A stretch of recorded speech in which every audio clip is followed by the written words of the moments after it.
The massive alien ship appeared suddenly in Earth's orbit one Tuesday morning. It was smooth and oval, unlike the sharp angles of human spacecraft. For 6 days, it floated silently above Earth while governments argued about what to do. On the seventh day, the alien sent a message in perfect English. "We come in peace. We wish to meet." Captain Samantha Kelly stood straight in her crisp blue uniform as she watched the alien shuttle approach the landing pad.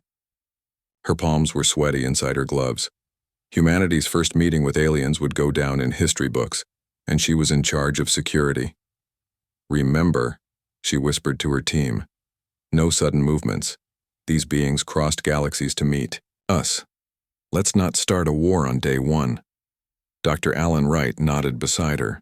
The scientist had barely slept in 3 days, too excited about meeting real aliens. "I've prepared translation devices," he said, patting his pocket, "though their message suggests they already understand our language." The alien shuttle was smaller than expected, about the size of a bus. It landed without a sound, barely disturbing the air around it. For a long moment, nothing happened. Then a door melted open in its side. The alien that walked out was not what anyone expected. It was insect-like but walked upright on 2 legs. Its body was covered in a shiny exoskeleton that shifted between blue and green depending on how the light hit it. It had 4 arms and a head with large compound eyes that reminded Samantha of a dragonfly. "Greetings, humans of Earth," the alien spoke, its voice coming from a small device at its neck. "I am Ambassador Zextora of the Galactic Cooperative. We have watched your world for some time and believe you are ready to join the wider community of spacefaring species." Dr. Wright stepped forward, his hands trembling slightly. "Welcome to Earth, Ambassador. I am Dr. Alan Wright, and this is Captain Samantha Kelly. We represent humanity in this historic moment." More aliens exited the shuttle, each different from the last. Some had tentacles, others fur or scales. They moved with careful precision, as if afraid to startle the humans. Commander Jack Hudson, the military liaison, kept his hand near his holstered gun. He didn't trust these aliens, no matter how peaceful they claimed to be. 20 years in the military had taught him that nothing came without a price. "We have brought gifts," Ambassador Zextora said, gesturing to containers being carried out by other aliens. "Knowledge, medicine, and technology to help ease your entry into the galactic community." The first meetings lasted hours. The aliens explained they belonged to a peaceful alliance of 32 species who had agreed long ago to help developing worlds transition into the galactic society. Earth was the newest world they had contacted. 3 weeks later, human representatives were invited aboard the alien mothership, the Harmony Seeker. Captain Kelly led the security detail, with Dr. Wright handling scientific discussions and Commander Hudson watching everything with suspicious eyes. "Your species has advanced remarkably quickly," said Greltic, a furry alien scientist who resembled a standing bear. "From your first radio signals to space travel in less than 200 years, most species take twice as long." Dr. Wright beamed with pride. "Humans have always been curious and determined. The aliens showed them technology beyond human imagination, engines that bent space, medical devices that could heal almost any injury, and food production systems that could end world hunger." During the tour, Captain Kelly noticed something odd. Some aliens seemed uncomfortable around the humans, especially when Commander Hudson was nearby. They kept their distance as if afraid. "Is something wrong?" she asked Ambassador Zextora. The insectoid alien's antennae twitched. "Not wrong exactly. Your species is different from others we have encountered. Your physical capabilities are quite remarkable." Dr. Wright joined the conversation. "In what way?" "Perhaps a demonstration would be clearer," the ambassador suggested. "Would Commander Hudson be willing to show his strength?" The commander shrugged and agreed to a simple test. The aliens brought out a device they claimed measured force. When Hudson squeezed it, the aliens chittered among themselves in surprise. "Is that good?" Hudson asked. "You have just exerted force equivalent to a Dravac worker," Zextora explained. Dravaks evolved to move heavy objects and are considered the strongest intelligent species we know. Yet you, without specialized evolution for strength, nearly matched them. Later that day, the aliens suggested physical exercises to compare human capabilities with other species. Dr. Wright ran on a treadmill for 30 minutes straight, barely breaking a sweat. Captain Kelly demonstrated combat moves from her military training. A small alien with 6 legs asked to scan their bodies and seemed disturbed by the results. "Your muscle density is extraordinary," the alien told Kelly, "and your skeletal structure, it is designed to absorb tremendous impact." As the day ended, Captain Kelly overheard 2 aliens speaking quietly. "They are built like war species, but they claim to be peaceful," one whispered. "Their planet has higher gravity and oxygen levels than most. It creates stronger beings," the other replied. "But their aggressive responses concern me. Did you see how quickly that male moved when the glass broke?" Kelly pretended not to hear, but she reported the conversation to Hudson later. "They're afraid of us," Hudson said. "That's interesting." Dr. Wright was more concerned with the scientific exchange. "Their biology is fascinating. No species they've shown us has evolved as persistent predators like humans. Most intelligent species evolved from prey animals or omnivorous gatherers." That night, aboard the human shuttle returning to Earth, Captain Kelly couldn't sleep. Something about the aliens' reaction bothered her.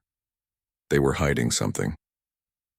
The next morning, Ambassador Zextora made a new request. "We would like to conduct more extensive biological studies on human volunteers. Nothing invasive, just more detailed scans and physical tests."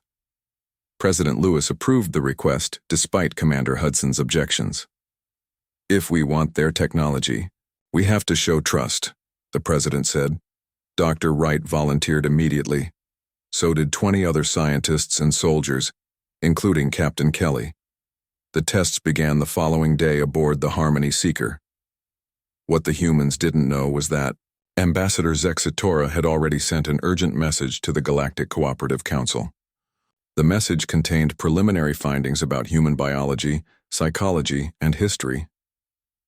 "The species we have encountered appears peaceful and eager to join galactic society," the message read. "However, our initial studies reveal disturbing traits.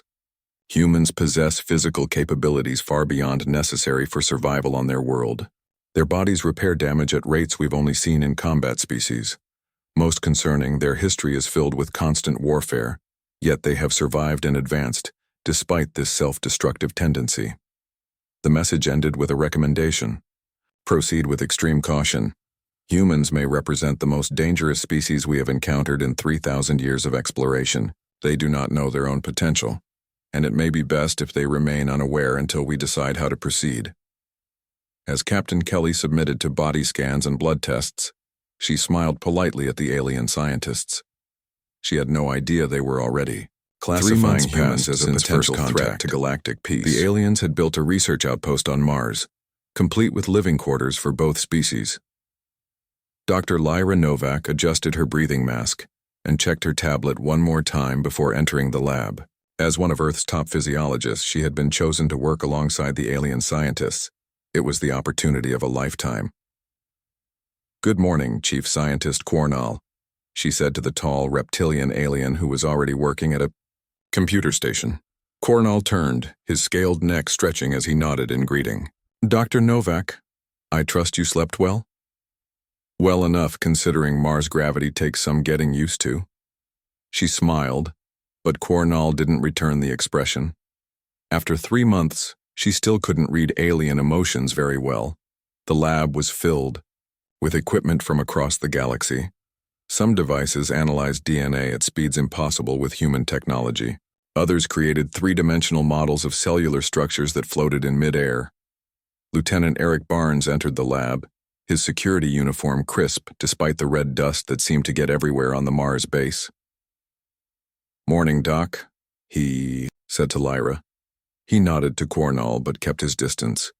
Barnes never quite relaxed around the aliens.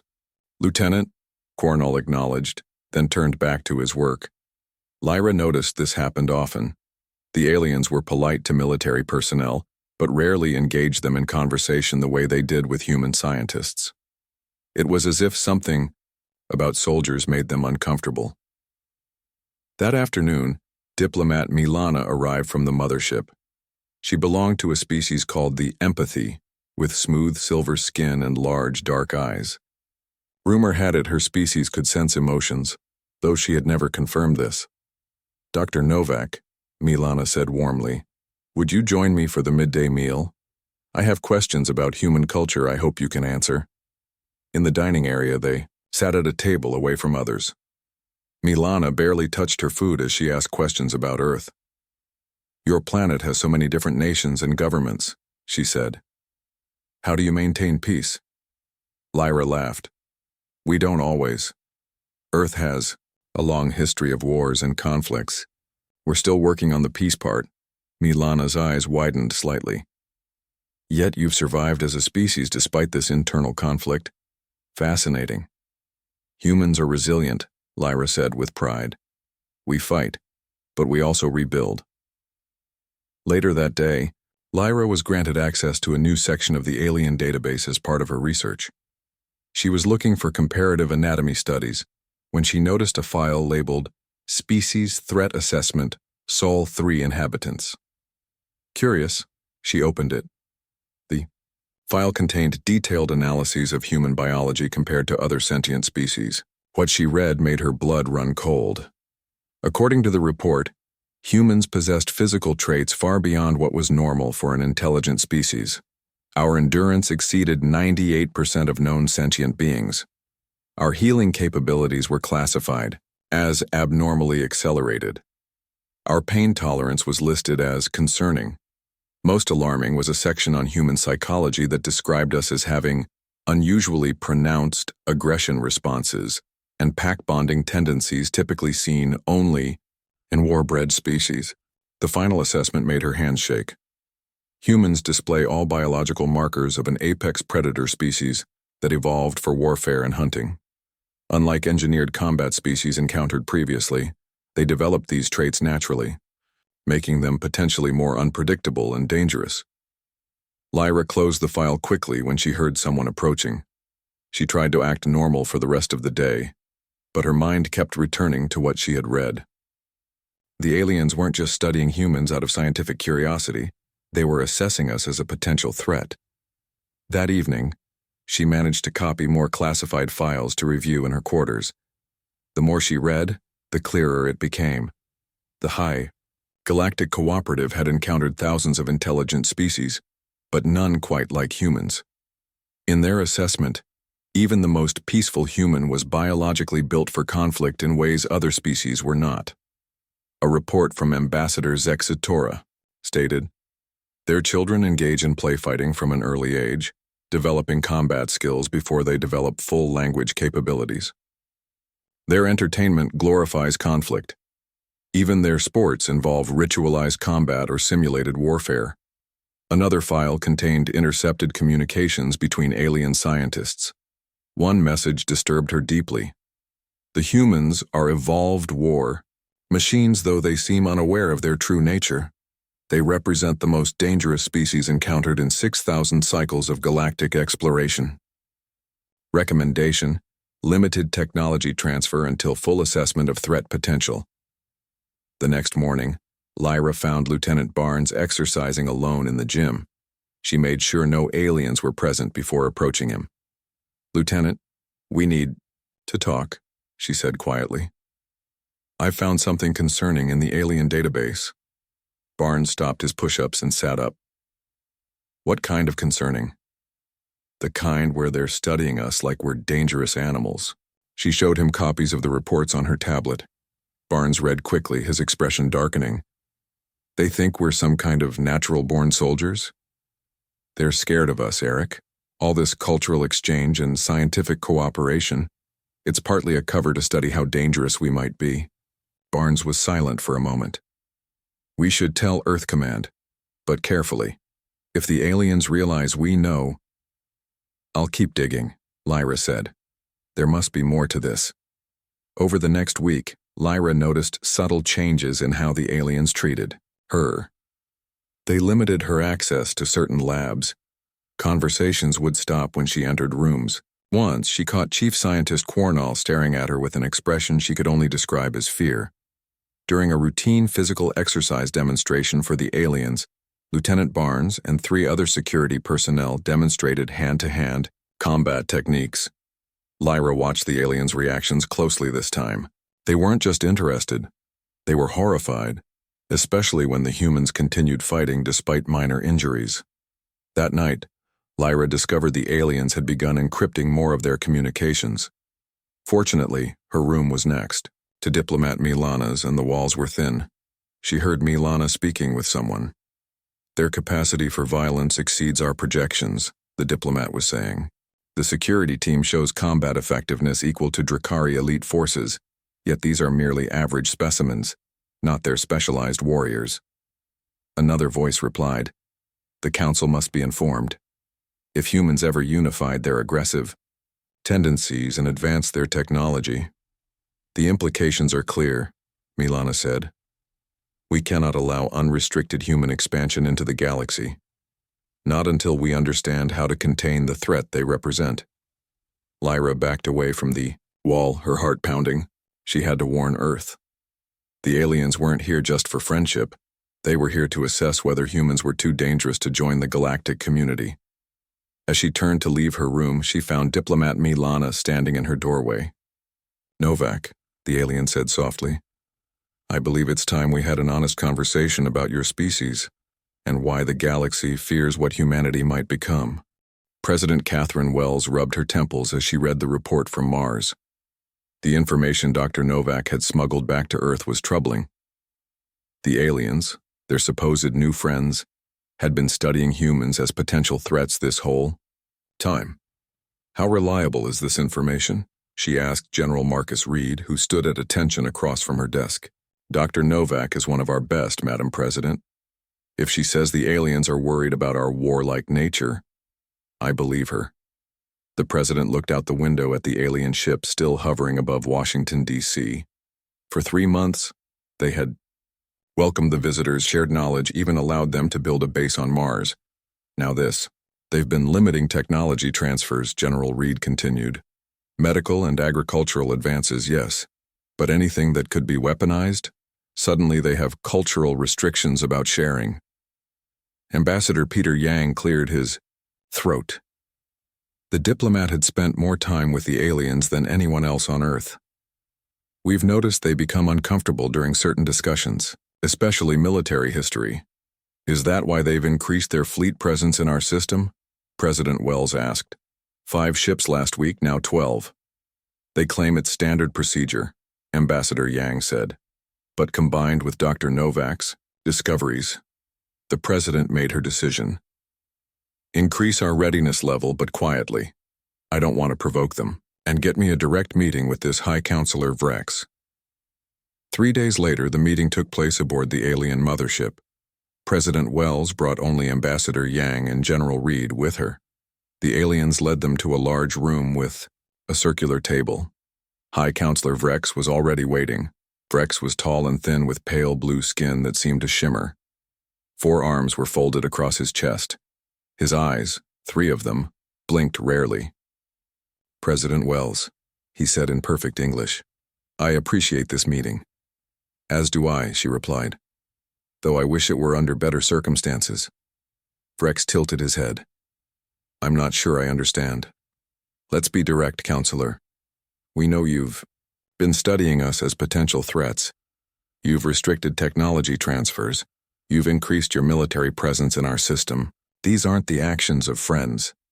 The alien was silent for a moment, then, "Your species is unique, President Wells. In all our travels, we have never encountered an intelligent species with your particular evolutionary path. And that concerns you? It raises questions. Most sentient beings evolve from prey animals or peaceful omnivores.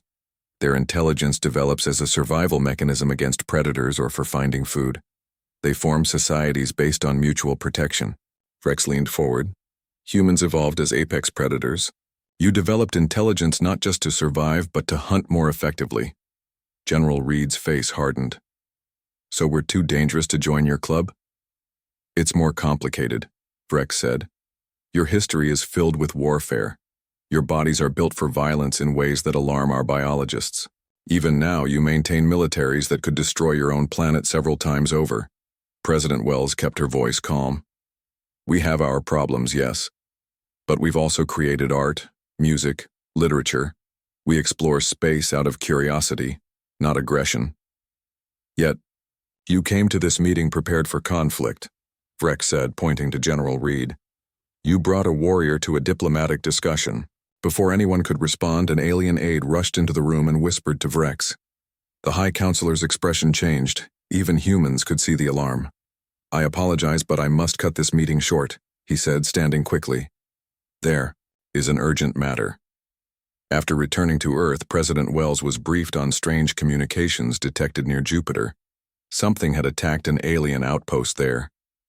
The Galactic cooperative ships were mobilizing. 2 days later, Lieutenant Nicole Daniels was escorting a human transport ship to the research base on Mars when they received a distress call. Pirates had attacked a nearby cargo vessel. This is Lieutenant Daniels of Earth Defense, she radioed. We are responding to your distress call. The captain of the cargo ship sounded panicked. Thank the stars. We have wounded and our ship is failing. These pirates came out of nowhere. Lieutenant Daniels made a quick decision. Captain Rogers, maintain course to Mars. I'll take the security team to help. Their small shuttle approached. The damaged cargo ship. Through the viewport, they could see it was an alien vessel, its sleek hull now punctured in several places. The pirate ship was attached to it like a parasite. Team, suit up, Daniels ordered. Standard boarding procedure. We go in, secure the crew, neutralize any hostiles.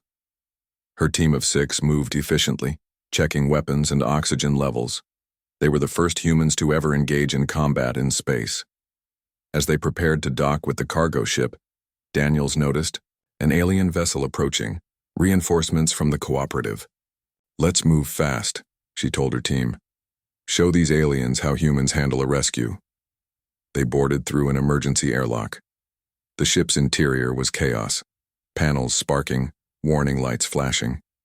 They found the first pirate near the cargo. Hold. A hulking alien with cybernetic enhancement stealing containers. What happened next would later be studied by alien military experts across the galaxy. Lieutenant Daniels and her small security team moved with speed and coordination that shocked the watching aliens. 2 pirates went down before they even realized they were under attack. 3 more were captured after a brief firefight. When the alien reinforcements finally entered the ship, they found Daniels treating wounded crew members while her team secured the prisoners. You're late, she told the alien commander with a grim smile. Later, video of the incident spread among alien crews. They watched in stunned silence as humans demonstrated combat effectiveness that would have required 3 times as many cooperative forces. They moved without fear, one alien security chief reported.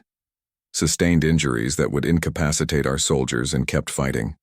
Their coordination was perfect. On Earth, President Wells received a new message from High Counselor, Vrex requesting another meeting. This time his tone was different. We have observed your response to the pirate attack, he said. What your soldiers accomplished with minimal resources was concerning. Concerning? General Reed challenged. Those were pirates attacking innocent merchants. My people saved lives. Indeed. But you don't understand what you've revealed, Vrex replied. That small team showed combat efficiency comparable to our elite special forces, and they were just standard security personnel, not your actual military. Ambassador Yang stepped in. Perhaps instead of fearing our differences, we could discuss how they might benefit both our peoples? Vrex's 3 eyes blinked slowly. That may not be possible. The Galactic Council has already voted. Earth will be restricted to this solar system until further assessment of your species can be completed. President Wells stood, her voice firm. You have no right to restrict us. We've shown no aggression toward your people. It is not about what you have done, Vrex said quietly. It is about what you could do. Your potential for violence exceeds any species we have encountered in millennia.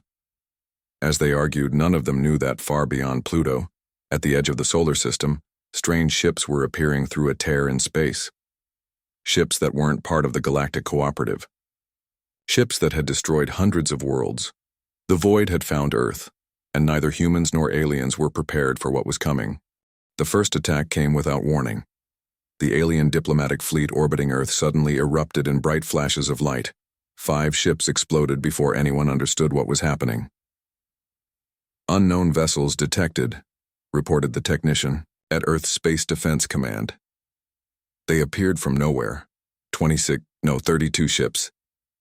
Admiral Frank Morrison watched the radar screen with growing concern. After 30 years in the military, he knew an organized attack when he saw 1. Alert the President, full defensive posture, launch all combat-ready vessels. The strange ships moved unlike anything seen before. They didn't appear to use normal engines. Instead, they seemed to fold space around themselves, appearing and disappearing at will. The alien diplomatic fleet was being torn apart. "High Counselor," Vrex's panicked message reached Earth moments later. "Earth Command, we are under attack by the Void. This is not our doing. They have found your system. Help us if you can." President Wells convened an emergency meeting in the underground command center. "What do we know about these attackers?" Ambassador Yang looked grim. "Very little. The aliens mentioned something called the Void in some classified communications. We intercepted. They seemed fearful." "Well, now we know why," General Reed said, pointing to the screen showing the battle in orbit. "The aliens' ships are being slaughtered." The President made her decision. "Admiral Morrison, deploy our defenses. Whatever these void creatures are, they're attacking in our home system." Earth had been preparing for possible conflict since the aliens arrived. The military had quietly mobilized the most advanced weapons and ships Earth had developed. Now those preparations were about to be tested. "Launch the Defender and all support craft," Admiral Morrison ordered. "Captain Howard, you're cleared for combat operations." Captain Greg Howard stood on the bridge of the Defender, Earth's prototype warship. Unlike the elegant alien vessels designed for multiple purposes, the Defender was built solely for war. It was ugly, bulky, and packed with weapons. "All hands to battle stations," Howard ordered. "Weapons hot. We're going up against unknown hostiles with unknown capabilities. Stay sharp." The Earth fleet was small, just 12 combat vessels plus the Defender, but they moved with purpose as they entered orbit. The scene that greeted them was chaos. The alien diplomatic fleet was reduced to burning wreckage. Only 3 alien ships still fought against the strange black vessels of the Void. "Target the nearest enemy vessel," Howard commanded. "All batteries, fire when ready." The Defender unleashed its main cannons. Unlike the energy weapons of the aliens, Earth ships fired physical projectiles. Tungsten rods accelerated to near light speed. The first Void ship never saw it coming. The rod punched through its strange organic-looking hull, causing it to rupture and bleed a dark fluid into space. "Direct hit!" shouted the weapons officer. "Target destroyed!" The Void ships immediately changed tactics. 3 peeled away from attacking the aliens and turned toward the Earth fleet. As they approached, the humans got their first good look at the enemy. The ships weren't constructed like normal vessels. They appeared grown rather than built, with flowing lines and pulsing veins across their surface. "Incoming transmission," reported the communications officer. I don't know what it is." A voice unlike anything human filled the command center. It wasn't spoken so much as forced directly into their minds. It felt cold and ancient. "New species detected. Analyzing. Threat level. Biological entities with primitive technology. Recommendation: immediate harvest." Captain Howard shook off the mental intrusion. "All ships, evasive maneuvers, pattern delta. Don't let them predict your movements." The Earth fleet scattered just as the Void ships fired. Their weapons were beams of absolute darkness that seemed to devour whatever they touched. 2 Earth vessels were hit and simply ceased to exist, leaving not even debris behind. At Earth's Defense Command, engineer Olivia Grant watched the battle with growing horror. She had been studying alien technology for months. Now she frantically worked to understand what they were facing. The void ships are using some kind of phase technology, she told Admiral Morrison. They exist partially in another dimension. That's why our sensors didn't detect them until they fully materialized. Can we track them? Morrison asked. Maybe. Their weapons leave radiation traces. If we calibrate our sensors to detect that specific radiation. While Grant worked, the battle in space intensified. The Earth ships were fighting with everything they had, but they were outmatched by the Void's advanced technology. Yet something unexpected was happening. Despite their technological disadvantage, the human vessels were inflicting damage. They're not used to our weapons, Captain Howard realized. They've adapted to the aliens' energy weapons, but our kinetic projectiles are penetrating their defenses. The remaining alien ships noticed this too. High Counselor Vrex's flagship managed to transmit to the Defender. Captain, target their central nodes, the pulsing areas. That's where their consciousness resides. Howard adjusted his targeting strategy. All ships focus fire on the glowing centers of the enemy vessels. The combined human-alien fleet began to coordinate their attacks. The aliens would drop the void ships' strange shields with their energy weapons, and then the humans would strike with their kinetic weapons. 6 more void ships were destroyed using this tactic, but the advantage was temporary. The void adapted quickly. Their ships began emitting fields that slowed physical projectiles. They targeted the alien ships first, recognizing them as the greater threat. High Counselor Vrex's flagship took a direct hit from a void beam. The ship didn't explode. It simply dissolved into nothing, taking Vrex and thousands of alien crew members with it. "They're cutting our communications," shouted Howard's tactical officer. Some kind of jamming field. This should have spelled disaster. Without the ability to coordinate, most fleets would fall into disarray. But human military training had prepared for communications failure. Each ship captain knew to follow standard protocols and continue fighting independently. On Earth, Engineer Grant finally had a breakthrough. "Admiral, I've modified one of the alien weapons we were studying. It should disrupt the void ship's phase technology, forcing them fully into our dimension." "Can you deploy it?" Morrison asked. "Yes, but only at short range. Someone would need to get close to their command ship." Morrison didn't hesitate. "Captain Howard, new mission parameters. Get that device to the enemy command vessel." The Defender plunged deeper into the battle, taking hit after hit as it fought toward the largest void ship. The human vessel's armor was shredded and systems were failing throughout the ship. But Howard and his crew kept going. "Prepare to deploy Grant's device," Howard ordered, blood streaming from a cut on his forehead. "We've got one shot at this." As the Defender closed in on the massive Void command ship, something remarkable happened. A Void emissary, a rare autonomous agent of the hive mind, appeared on their view screen. It was humanoid but clearly artificial, with skin like flowing metal and eyes that swirled with darkness. "You fight with unexpected effectiveness," it said in that same mind-piercing voice. "Your resistance pattern is unknown to us. You are not like the others." Howard stared back at the inhuman face. "You have no idea what humans are capable of." He gave the order and Grant's device activated. A pulse of energy washed over the Void fleet, momentarily forcing their ships fully into normal space. In that instant of vulnerability, the remaining Earth and alien vessels fired everything they had. The Void command ship shuddered as multiple impacts tore through its now solid hull. The smaller Void ships began to retreat, folding space around themselves and vanishing. As the battle ended, the cost became clear. Of Earth's fleet, only the heavily damaged Defender and 3 smaller vessels remained. The alien diplomatic fleet was destroyed entirely. But they had won, the first victory against the Void that anyone had achieved in decades. In the aftermath, alien representatives watched with a mixture of awe and horror as human medical teams continued working despite injuries and exhaustion that would have incapacitated most alien species.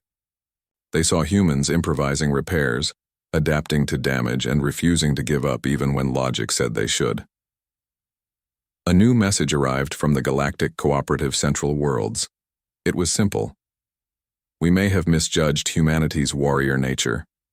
Perhaps it is exactly what the galaxy needs right now. 1 month after the battle, Earth was a different place. Debris from destroyed ships still orbited the planet, a constant reminder of what had happened. The remaining alien vessels had retreated to Mars, regrouping while they awaited instructions from their homeworlds. Vice Admiral Karen Bailey stood by the window in the Space Defense Command Center. She had been promoted after Admiral Morrison was seriously injured in the battle. Outside, construction crews worked on new defense platforms, a joint human-alien project. The Galactic Council has reached a decision, announced Dr. Paul Rodriguez, who had just returned from meeting with the aliens. They want to form an alliance with us. An alliance? Bailey raised an eyebrow. A month ago, they were ready to contain us in our own solar system. Now they want to be friends? Dr. Rodriguez adjusted his glasses. The void changed everything. The aliens have been fighting them for decades, losing system after system. We're the first species to successfully drive off a void attack. Grand Strategist Kilvor entered the room. The tall, four-armed alien was the highest military authority in what remained of the Galactic Cooperative Fleet. His species resembled praying mantises, but with iridescent exoskeletons that shifted color with his mood. Currently he was a deep purple, respectful but cautious. Vice Admiral Bailey, he said with a slight bow. I bring word from the Council. They have authorized full technology exchange with Earth. No more restrictions. Bailey nodded but remained wary. Just like that? What changed? You did, Kilvor replied simply. Or rather, our understanding of your species did. He activated a holographic display showing the battle. The human ships moved differently than the alien vessels, more aggressively and unpredictably. For thousands of years, the cooperative developed technology, science, medicine. We created a peaceful society spanning hundreds of worlds, but we lost something along the way. Kilvor's color shifted to a blue tone, the instinct for warfare, the understanding of conflict. Dr. Rodriguez understood first. You evolved past the need to fight. Precisely, said Kilvor. When the void first appeared 50 years ago, we were unprepared. Our ships were not designed for battle. Our people were not trained for war. We had no concept of tactical thinking. Bailey crossed her arms. And now you want us to fight your war for you? No, said a familiar voice from the doorway. Ambassador Zexitora entered, looking tired but alive. His ship had escaped the battle at the last moment. We want to learn from you and teach you in return. A true alliance. Over the next weeks, the cooperation deepened. Alien scientists shared advanced technology that would have taken humans centuries to develop, faster than light drives, medical devices that could heal almost any injury, energy, sources that could power cities for decades. In return, human military experts were invited to galactic strategic planning sessions. While aliens excelled at scientific advancement and social harmony, they lacked humanity's intuitive understanding of warfare, deception, and strategic aggression. Your history is full of conflict, Kilvor told a room of Earth's top military minds. What we saw as barbaric we now recognize as valuable experience. General Reed pointed to a star map showing void-controlled territory. You've been fighting defensively. That's why you're losing. You need to take the fight to them. The aliens were shocked by the suggestion. Attack the void directly? No species has ever successfully invaded void space. Then they won't expect it, said Vice Admiral Bailey with a grim smile. As the military planned, cultural exchange deepened. Alien visitors to Earth were initially terrified by human sports, particularly combat sports like boxing and martial arts. But gradually, they began to understand. You channel your aggressive instincts, observed diplomat Milana as she watched children playing soccer in a park. You create rules and boundaries for conflict. Dr. Novak nodded. Competition without destruction. It's how we develop teamwork, strategy, and physical abilities without actually hurting each other. Most of the time, anyway. The aliens taught humans meditative techniques and social harmony principles that had helped their civilizations avoid war for millennia. Humans taught aliens survival skills, combat tactics, and psychological resilience in the face of threats. 6 months after the battle, the first true human-alien joint military vessel was ready. Named the Cooperation, it combined alien technology with human military design principles. Vice Admiral Bailey would command alongside Grand Strategist Kilvor. The night before the ship's maiden voyage, Bailey found Ambassador Zexatora staring at Earth from an observation deck on the space station. "Having second thoughts about working with the dangerous humans?" she asked, only half joking.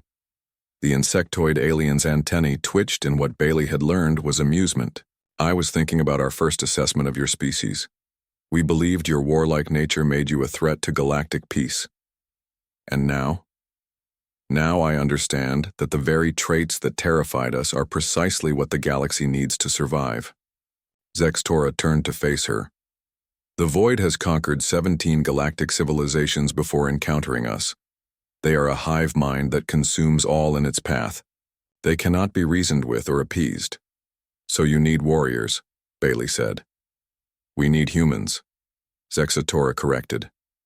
"A species that evolved not just with the capacity for violence, but with the wisdom to know when to use it and when to choose peace. A species that can heal from conflict and grow stronger." The next day, the Cooperation prepared to depart on its first mission. The bridge was staffed by both humans and aliens. Technology from a dozen worlds worked in harmony, operated by beings with vastly different evolutionary histories. Vice Admiral Bailey addressed the crew. "Today we take the fight to the Void. We will not wait for them to attack another world. We go to protect not just Earth, not just the cooperative worlds, but all life in this galaxy." As the ship moved away from Earth, a captured Void emissary was brought to a special containment cell for interrogation. The artificial being had been taken during the battle, its connection to the hive mind severed. Dr. Rodriguez led the questioning, with Kilvor observing. "Why does the Void attack other civilizations?" The emissary's fluid metal face shifted constantly. "The Void consumes. It is our purpose. 17 civilizations before the Cooperative. All absorbed. All improved the whole." "What about Earth? What did you learn about humans?" For the first time, the emissary's face showed something like concern. "Humans are unexpected. The Void has never encountered your kind before. You are fragile biological entities, yet you fight beyond normal parameters. You continue when damage should stop you. You adapt quickly. You coordinate without central control." Kilvor leaned forward. "Are you saying the Void fears humans?" The emissary was silent for a moment. Then, "The Void does not fear, but humans are problematic. You are evolved predators who built civilizations without losing your capacity for warfare. Your aggressive potential exceeds your technological development. This pattern is unknown to us."